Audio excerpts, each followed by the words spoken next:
જે પ્રકારે ગુજરાતની અંદર એક દુઃખદ ઘટના બની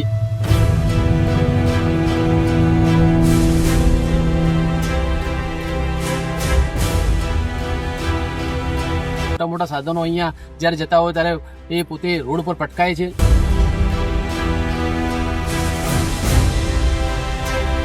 તંત્રને પણ વિનંતી છે કે ઝડપથી આની અંદર સુધાર થાય અને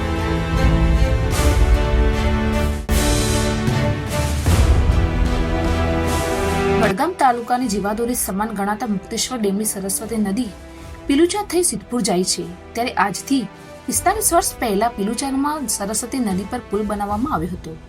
ત્યારે થોડા દિવસ પહેલા બનેલી પુલની ઘટનાને લઈ તંત્ર જાગતું થયું છે અને લગતા વળગતા પુલોની તપાસ કરી રહ્યા છે.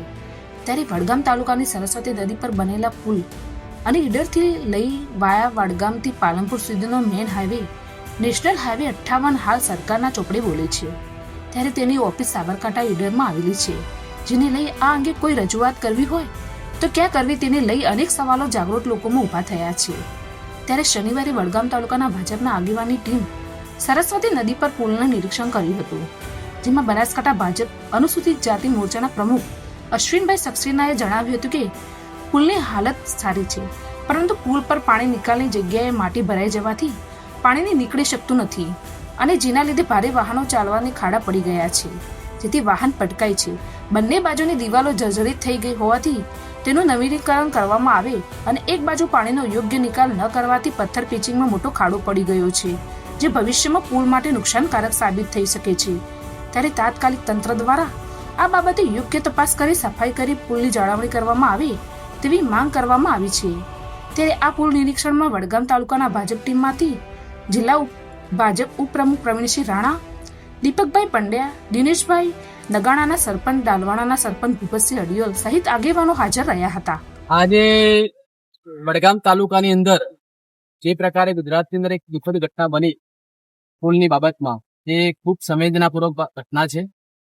તમામે તમામ મૃતકોને અમે શ્રદ્ધાંજલિ અર્પણ કરી છે. પણ વડગામ તાલુકાનો ભારતીય જનતા પાર્ટી સંગઠન એ પણ પોતે વડગામ તાલુકાની ચિંતા કરી અને અલગ અલગ પુલનું પણ નિરીક્ષણ કરી રહ્યા છે. ત્યારે આજે પીલુચા ખાતે આ જે પુલ છે એ આમ સક્ષમ પુલ દેખાય છે, પરંતુ બંને છેડાઓ બાજુ આપણે જોઈએ તો અત્યારે નિરીક્ષણ કર્યું ત્યારે બંને છેડાઓની અંદર એનું પીવરનું જે ખાડા પડી ગયા છે. મોટા મોટા વ્હીકલો, મોટા મોટા સાધનો અહીંયા જ્યારે જતા હોય ત્યારે એ પોતે રોડ પર પટકાય છે. આજુબાજુનો જે પાણીનો જે નિકાલ થયો છે પુલ ઉપરથી, એ પાણીનો નિકાલ પણ નથી. સાથે સાથે આજુબાજુના જે બંને પેરામીટર છે, બંને સાઈડની જે દિવાલો છે એ પણ ખૂબ જર્જરિત થઈ છે. એટલે ખાસ કરીને તંત્રને પણ વિનંતી છે કે ઝડપથી આની અંદર સુધાર થાય અને બંને બાજુ જે રોડની અંદર જે પ્રશ્નો છે એ નિકાલ થાય, આ પુલ ઉપરથી પાણીનો પણ નિકાલ થાય એવી વિનંતી કરી છે. આની સાથે અમારી સાથે ભારતીય જનતા પાર્ટીના અમારા જિલ્લાના ઉપપ્રમુખ શ્રી આદરણીય પ્રવીણસિંહ રાણાજી, એવા જ આ સીટના ઇન્ચાર્જ પ્રવીણભાઈ, અમારા ભાઈ શ્રી દીપકભાઈ પંડ્યા, અમારા ભાઈ શ્રી દિનેશભાઈ, આ ગામના પ્રથમ નાગરિક, નગાણાના સરપંચ શ્રી, ડાલવાણાના સરપંચ શ્રી, તેમજ અમારા તાલુકા ભાજપના ઉપપ્રમુખ શ્રી, બધા જ અહીંયા બધા જ આગેવાનો એક નિરીક્ષણ કરી અને આ પુલની અંદર પણ સત્વરે વહીવટી તંત્ર દ્વારા જે કંઈ નિરીક્ષણ કરવાનું થતું હોય એ આ પ્રકારે ઝડપથી કામ થાય એવી વિનંતી કરીએ છીએ.